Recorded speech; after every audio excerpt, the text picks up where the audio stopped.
Sur le second projet, c'est moi-même qui vais faire la présentation, puisqu'on avait des chiffres assez intéressants à présenter sur ce projet, sachant qu'on a quand même l'architecte et maître d'ouvrage qui est dans la salle, Dominique Mollard, qui pourra aussi éventuellement répondre à quelques questions, mais c'est moi qui vais présenter un peu les chiffres qu'on a sur ce projet.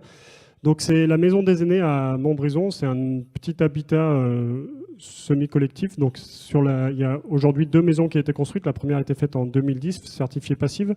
On a un logement en rez-de-chaussée et un logement en R+1. Et sur la seconde maison, il y a 4 logements. Une présentation rapide du système constructif, c'est du mur bois massif cloué avec une isolation extérieure.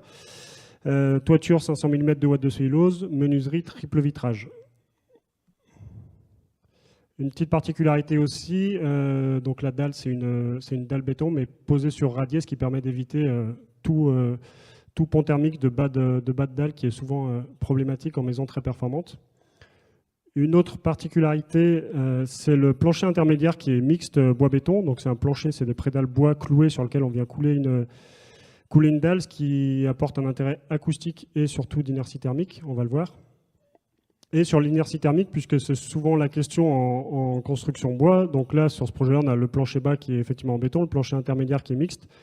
Et en plus, on a des enduits intérieurs qui viennent apporter un peu plus d'inertie. Sur le principe des systèmes, donc bien sûr, une ventilation double flux. Et c'est l'ensemble des logements qui est chauffé par une chaudière collective à granulés de bois sur des radiateurs. Et en termes d'eau chaude sanitaire, donc c'est du solaire bien sûr, avec un appoint qui est fait par la chaudière. Donc ce qui était intéressant sur ce projet, c'est qu'il y a eu une vraie mesure du confort d'été qui a été fait il y a déjà quelques années, mais qu'on trouve intéressant de montrer. Donc sur tout un été, il y a eu des mesures par des capteurs de température. Donc les conditions, un peu pour dire, c'est qu'il y a la surventilation nocturne était faite par ouverture des fenêtres, et donc la VMC avait un bypass, c'est-à-dire qu'on peut éviter qu'elle échange la chaleur pour pouvoir rafraîchir un peu mieux. Et on a ces résultats-là, puisque donc une des questions qui revient souvent en maison très performante, c'est qu'on sait qu'en hiver ça fonctionne très bien, mais est-ce qu'en été ça ne va pas être un four? Donc là, sur cette semaine-là, on avait des températures extérieures qui montaient à presque 40 degrés en journée et qui ne redescendaient pas en dessous de 20 degrés la nuit, donc vraiment une canicule.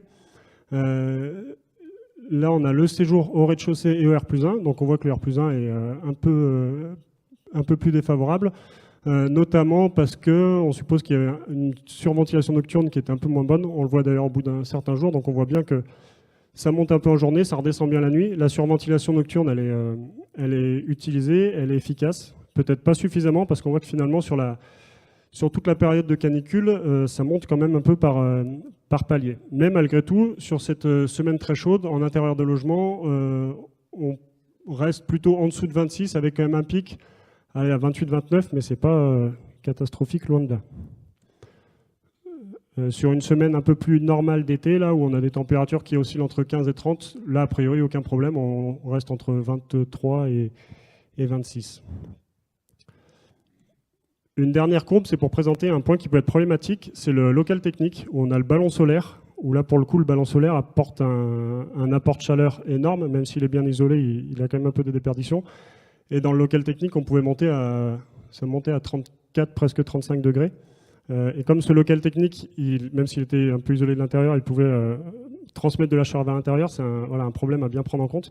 Ça a d'ailleurs été modifié entre la première et la deuxième maison pour prendre ça en compte, pour que le local technique donne plutôt sur l'extérieur et qu'on n'ait pas d'apport de chaleur en plus à l'intérieur.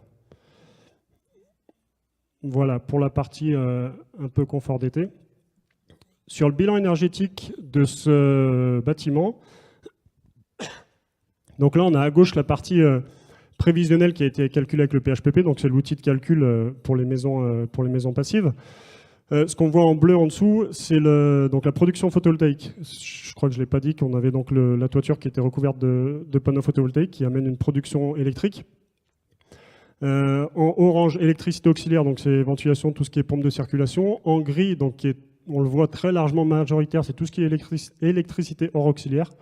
Donc tout le reste, le multimédia, la cuisine, l'éclairage. Et les toutes petites barres jaunes et bleues, c'est le CS et le chauffage. Donc c'est très favorable parce qu'on a sur le CS, on a du solaire complété par du bois. Et voilà, si on voit que c'est extrêmement faible, et ce qui devient vraiment prépondérant, c'est le gris. Alors le point un peu négatif, c'est que par rapport à la prévision, on est quand même beaucoup plus haut. On reste avec 91 kWh, bien inférieur aux 120 kWh qui sont exigés par la maison passive. Même si on est plus haut, on voit que la production, telle que c'est calculé là, la production photovoltaïque permet de compenser les consommations. Donc on est sur une maison réellement dite à énergie positive. Si on fait un zoom maintenant sur la toute petite barre bleue en haut, le chauffage, donc ça ne représente pas grand-chose, mais en maison passive, c'est ce qui nous intéresse. Le besoin de chauffage qui était calculé avec le PHPP, il était 13,6, ce qui fait une consommation, donc entre besoin et consommation, en gros, on a le rendement de la chaudière. Et ce qui est mesuré, ça a été sur les premières maisons, plutôt à 36 sur les 2 années où c'était mesuré, donc quand même bien au-dessus des prévisions. Malgré tout, alors je vais quand même présenter la deuxième maison avant et on tirera des conclusions après. Sur la deuxième maison, on était à un besoin plutôt de 15, donc ce qui fait une consommation autour d'un peu moins de 22. Là, c'était un petit peu mieux, les consommations de chauffage étaient à 30. Mais on se rend compte, je n'ai pas mis tout le détail, mais entre les 4 logements, il y a des disparités qui sont extrêmement fortes. C'est-à-dire que si l'objectif était à 15, le meilleur logement, il est peut-être presque 3 fois moindre que ça, et le pire, il est 3 fois plus. Donc, on va le voir après.